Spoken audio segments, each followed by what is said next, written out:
Welcome back. Today, we're looking at a piece called Principles of Geriatric Nutrition and Metabolic Care. It's a really comprehensive guide. It is, yeah. Very dense, medically solid, clearly written by an expert, but we think it needs a pretty significant pivot to really connect with the people it's trying to help. Right, let's just jump right in. Okay, so the first thing that really stands out is this reliance on, let's say, high-level medical ideas. The guide is great at identifying things like, reduced gastric acid or sensory shifts, but it just stays in that abstract clinical world. It doesn't really translate it. Exactly. That's the core of it. The author has done, an excellent job cataloging the biology of aging. You see these phrases everywhere: reduced gastric acid secretion, slowed gastric motility, stabilized glycemia. All correct. All medically precise. But I keep wondering, who is the end user here? The weakness for me is that these terms explain the biological problem perfectly, but they leave the reader completely stranded when it comes to the culinary solution. Yes, it reads like a diagnostic list, not an operational manual. That's the perfect way to put it. A diagnostic list tells you what's broken. An operational manual tells you how to fix it with the tools you actually have. Right. Put yourself in the shoes of, say, a daughter caring for her 80-year-old dad. She reads reduced gastric acid secretion. What does she do with that? Nothing. She has to go Google it. She has to stop reading, yeah. It doesn't tell her what to buy at the grocery store. It doesn't tell her how to cook dinner differently tonight. It's like diagnosing engine trouble without handing her a wrench. So the suggestion here is pretty clear. We need to build a bridge from that medical analysis to actual actionable kitchen advice. We have to turn these physiological constraints into preparation techniques. Bake the science into the recipe. I like that. Yeah, translate the what into the how. The physiology is the what. The cooking is the how. Okay, so let's get concrete. You mentioned reduced gastric acid secretion. That's a huge deal for digesting protein, right? It's massive. Gastric acid unwinds the protein so the enzymes can get in there. Without it, a piece of chicken just sits in the stomach like a brick. Causing bloating, discomfort, all of it. So instead of just stating the problem, the guide should explicitly recommend something like marinating meats in lemon juice or vinegar or even yogurt. Oh, that's fascinating, because the acid in the marinade is basically it's pre-digesting the protein for you. Exactly. You're outsourcing the stomach's job to the marinade bowl. You're giving the reader a technique. Marinate the chicken for 2 hours in lemon and herbs. Not just a biological fact, it's empowering. That's so much more useful. Okay, building on that, what about diminished taste and smell? The guide notes it, which is true, but again, what do I do with that? Yeah, this is another one where we can be so much more specific. Go beyond just saying it happens and give a prescriptive list of flavor enhancers, herbs, spices, umami-rich things. And this is critical because I noticed in the comorbidities section, it mentions hypertension. So there's a real risk a caregiver just reaches for the salt. Of course they do. If you tell someone taste is diminished, the salt shaker is the easiest fix. But if the patient has high blood pressure, you're just trading problems. So by explicitly listing things like thyme, garlic, nutritional yeast, maybe a mushroom broth, you solve the sensory problem without aggravating the blood pressure problem. You're giving them a medically safe flavor palette. I love it. Okay, one more on this. Stabilized glycemia. So clinical. It is. So let's just transform that into a schedule.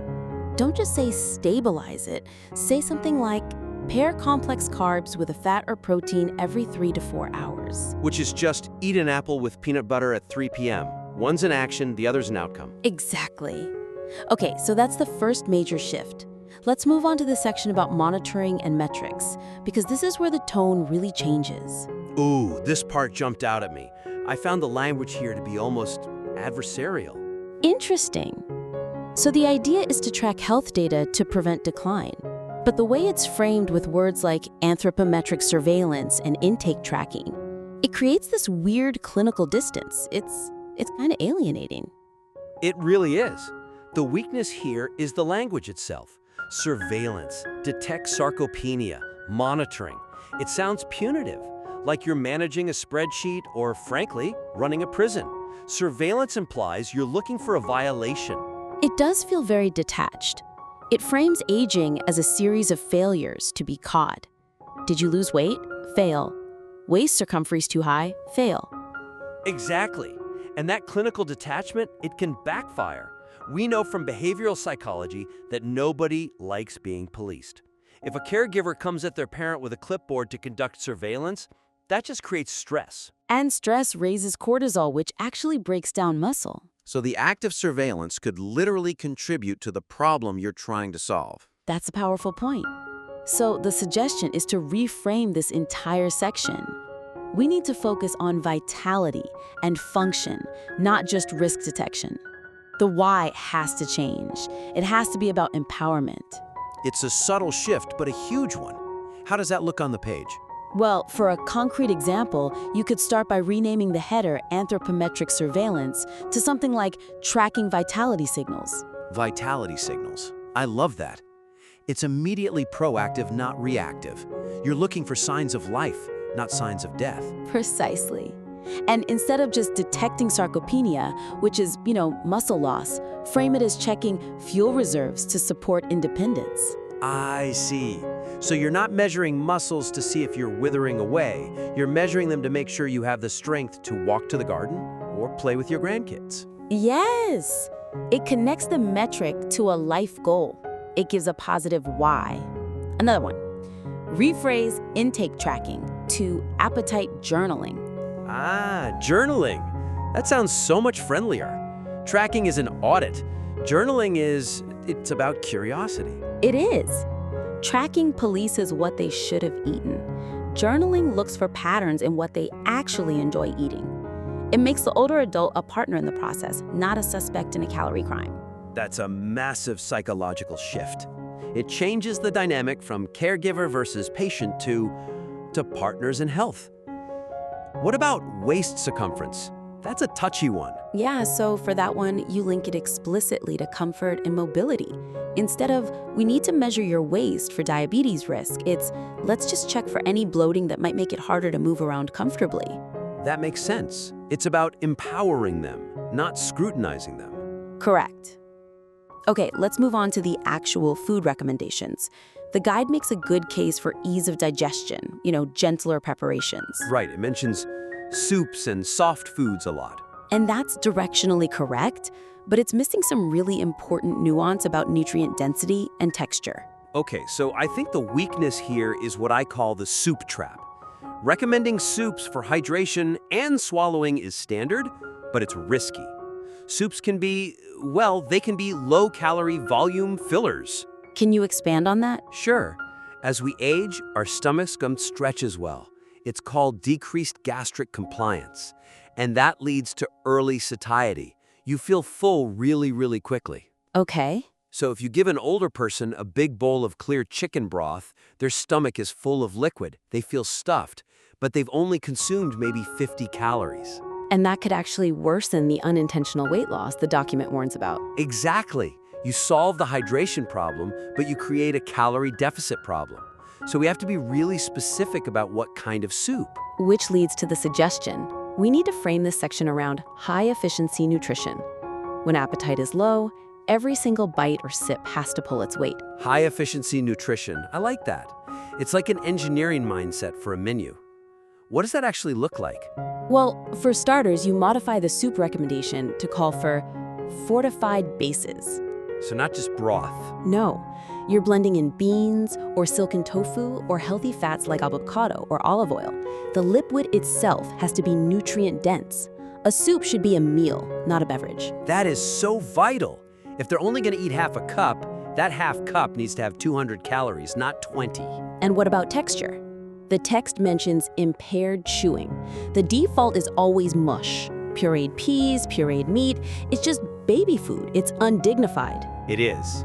So the guide should specify techniques like moist heat cooking, braising, steaming. Braising is perfect. It makes meat fork tender, but it still looks like a pot roast. It doesn't look like sludge. It retains the dignity of the meal. Exactly. And for hydration, just telling someone to drink more water is often a losing battle. The thirst drive is blunted as we age. So how do you get around that? You suggest eating water. Eating water. Yeah. High water content fruits, melons, citrus, cucumbers.